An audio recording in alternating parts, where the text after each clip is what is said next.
नमस्कार। प्रस्तुत है आज का चिंतन। यज्ञ में वायु शोधन का विशेष गुण है।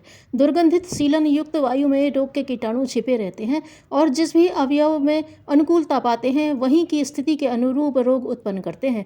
इनके निवारण के लिए यज्ञ की ऊर्जा शोधन और मारण का काम करती है। यह ऐसा उपयोगी एंटीबायोटिक है जिसमें उपयोगी कृमि कीटकों जीवाणुओं को पोषण मिलता और दमन हानिकारक विजातियों का ही होता है। गुग्गुल, कपूर आदि पदार्थों के गुण सर्वविदित हैं। उन्हें रोग वाले स्थानों में जलाया जाता है। घृत दीपक में भी यही विशेषता है। गुड़ शक्कर जलाने से भी मात्र रोग कारक जीवाणुओं विषाणुओं का ही हनन होता है, सजातीय जीवाणु नहीं मरते। जबकि एंटीबायोटिक औषधियाँ सजातीय और विजातीय दोनों प्रकार के जीवाणुओं को मारकर नफा नुकसान बराबर कर देती हैं। मलेरिया की सीलन भरी वायु का निराकरण करने के लिए नीम के सूखे पत्ते जलाए जाते हैं। यहाँ कांटे से कांटा निकालने का सिद्धांत लागू होता है। सूर्य किरणों में रोगनाशक गुण है, इसीलिए घरों में खिड़की खोलकर सूर्य किरणों के प्रवेश की व्यवस्था की जाती है। नित्य कपड़े धोकर उन्हें धूप में सुखाते हैं। बिस्तर आदि जो कपड़े नित्य नहीं धोए जा सकते उन्हें भी तेज धूप में सुखाते हैं।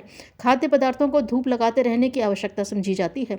आटा दाल आदि को धूप लगाते रहते हैं। इससे स्पष्ट है कि धूप की गर्मी में रोग निवारक विशेषताएं हैं।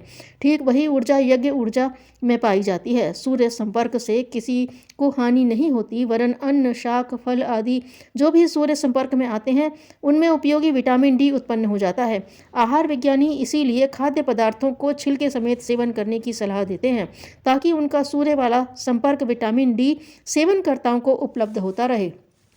मनुष्यों को भी प्राकृतिक चिकित्सा पद्धति के अनुसार प्रातःकाल की धूप में नंगे शरीर बैठने की सलाह दी जाती है ताकि त्वचा पर उपयोगी प्रभाव पड़े और वह गर्मी शरीर के भीतर पहुंचकर भी रोग निरोधक क्षमता बढ़ाए।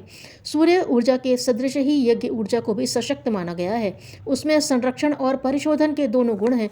वह हानि नहीं पहुंचाती। फागुन सुदी पूर्णिमा को होली जलाई जाती है। वह नवान्न यज्ञ है। पतझड़ के पत्ते माघ की वर्षा की सीलन पाकर दुर्गंधित और रोगोत्पादक प्रभाव उत्पन्न करते हैं। उसका सामूहिक उपचार बड़े रूप में अग्नि जलाकर किया जाता है।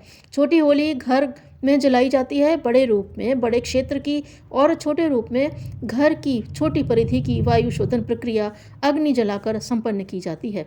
वस्तुतः यह यज्ञ का ही एक व्यवस्थित रूप है जिससे हानिकारक तत्वों का निराकरण होता है। मनुष्य शरीर का अंत हो जाने पर भारतीय परंपरा में उसका अग्नि संस्कार करने की प्रथा है। यह अंत्येष्टि यज्ञ है। इसमें रोगनाशक सुगंधित घृत शक्कर आदि भी होमे जाते हैं ताकि शरीर जलाने पर उत्पन्न होने वाली दुर्गंधित वायु का उस विधि से निराकरण हो जाए। वातावरण को प्रसन्नतावर्धक आरोग्य समर्थक बनाने के लिए प्रत्येक शुभ कार्य को आरंभ करते समय हवन किया जाता है।